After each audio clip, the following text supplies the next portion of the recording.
بسم اللہ الرحمن الرحیم خلق السماوات بغير عمد ترونها وألقى في الأرض رواسي أن تميد بكم وبث فيها من كل دابة وأنزلنا من السماء ماء فأنبتنا فيها من كل زوج كريم هذا خلق الله فأروني ماذا خلق الذين من دونه بل الظالمون في ضلال مبين ولقد آتينا لقمان الحكمة أن اشكر لله ومن يشكر فإنما يشكر لنفسه ومن كفر فإن الله غني حميد وإذ قال لقمان لابنه وهو يعظه يا بني لا تشرك بالله إن الشرك لظلم عظيم 21واں جز قرآن کریم کا سورۃ لقمان آیت نمبر 10 سے ہم آغاز کر رہے ہیں ترجمے کا۔ رحمان و رحیم اللہ کے نام سے۔ اس نے آسمانوں کو ایسے ستونوں کے بغیر پیدا کیا جو تمہیں نظر آئیں، اور اس نے زمین میں پہاڑ گاڑ دیے تاکہ وہ تمہیں لے کر ڈگمگا نہ جائے، اور اس میں ہر قسم کے جانور پھیلا دیے، اور ہم نے آسمان سے پانی برسایا، پھر ہم نے اس زمین میں ہر قسم کے نفیس جوڑے اگائے۔ یہ ہے اللہ کی تخلیق۔ اب ذرا مجھے دکھاؤ اللہ کے سوا دوسروں نے کیا خلق کیا ہے، بلکہ ظالم لوگ تو کھلی گمراہی میں ہیں۔ اور یقیناً ہم نے لقمان کو حکمت سے نوازا کہ اللہ کا شکر کرے، اور جو شکر کرتا ہے وہ اپنے لیے شکر کرتا ہے، اور جو ناشکری کرتا ہے تو اللہ یقیناً بے نیاز اور قابل ستائش ہے۔ یہاں پر جو فرمایا کہ ہم نے لقمان کو حکمت عطا کی تھی، اور حکمت کا جو بہترین نتیجہ ہے، حکمت دانائی، سمجھداری، عاقلانہ روش تمام معاملات میں۔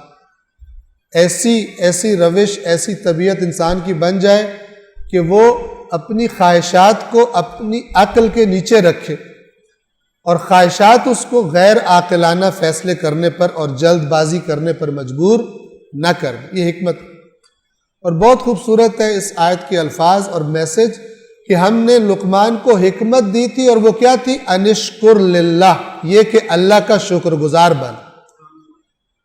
حکمت کا نتیجہ کیا ہے؟ ایک دانا ترین انسان کیا ہے؟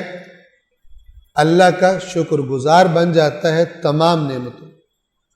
شکر ایک درجہ اس کا زبان سے خدا کا شکر ادا کرنا ہے، اور ایک درجہ اس کا عمل سے اللہ کا شکر ادا کرنا ہے۔ اور جو اہل بیت اطہار علیہم السلام کی روایات میں ہمیں بتایا گیا، وہ عملی شکر یہ ہے کہ جس نعمت کا تم شکر ادا کرنا چاہتے ہو، حقیقت میں خدا کی بارگاہ میں شکر گزار بننا چاہتے ہو، تو اس نعمت کا حقیقی شکر یہ ہے اس نعمت کو اللہ کی مرضیوں کے خلاف استعمال نہ کرو، بلکہ دیکھو کہ جو اس نے دیا ہے تم سے لے لے گا واپس، امانت ہے، اس کی مرضیوں کے دائرے میں رہتے ہوئے استعمال کرو۔ اور اس نے کہا ہے فائدے اٹھاؤ دنیا کی چیزوں سے۔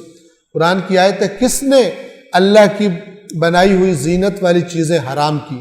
تمہارے لیے کھاؤ اور پیو، اسراف نہ کرو، یعنی اس کی مرضیوں کے خلاف نہ جاؤ۔ باقی اس دنیا کی نعمتیں اللہ تبارک و تعالی نے جو حلال نعمتیں انسانوں کے لیے استفادہ جائز قرار دیا۔ بس فرمایا کہ یقیناً ہم نے لقمان کو حکمت سے نوازا، اور وہ کیا تھی؟ انشکر للہ، کہ اللہ کا شکر ادا کر۔ اور پھر نتیجہ بتایا کہ کیا ہوتا ہے؟ جو شکر کرتا ہے وہ اپنے لیے، اپنے فائدے میں ہی شکر کرتا ہے۔ کیوں؟ اس لیے کہ اللہ نے فرمایا کہ جو شکر کرے گا ہم حتماً نعمت کو زیادہ کر دیں گے، اور جو کفران نعمت کرے گا تو میرا عذاب بڑا شدید ہے۔ یہ وہ کانسیپٹس ہیں کہ جو ہمیں کاش ایسا کوئی نظام ہو کہ بچپن سے یہ بنیادی تصورات بچوں کے ذہنوں میں بیٹھے ہوں، آسان لفظوں میں، آسان طریقوں سے۔ شکر کیا ہے، شکر نعمت کیا ہے، کفران نعمت کیا ہے، سب سے بڑی عقل مندی کیا ہے؟ اللہ کا شکر گزار بنو، خدا کی نعمتوں کو امانت سمجھو۔ جو شکر کرتا ہے تو اپنے ہی فائدے کے لیے شکر کرتا ہے، اور جو ناشکری کرتا ہے تو اللہ یقیناً بے نیاز ہے، لائق ستائش، غنی، اسے کسی کی ضرورت نہیں۔ اور وہی حمید یعنی محمود جس کی حمد کی جاتی ہے۔ اور جب لقمان نے اپنے بیٹے کو نصیحت کرتے ہوئے کہا اے بیٹا، اب یہ جو عربی کا لفظ ہے وہ اے بیٹا اس کا ترجمہ نہیں بنتا، ایک ہوتا ہے یا بنیہ یعنی اے میرے بیٹے، اور ایک ہے یا بنیہ، بنیہ یعنی اے میرے پیارے بیٹے، محبت کا عنصر اس میں شامل ہے۔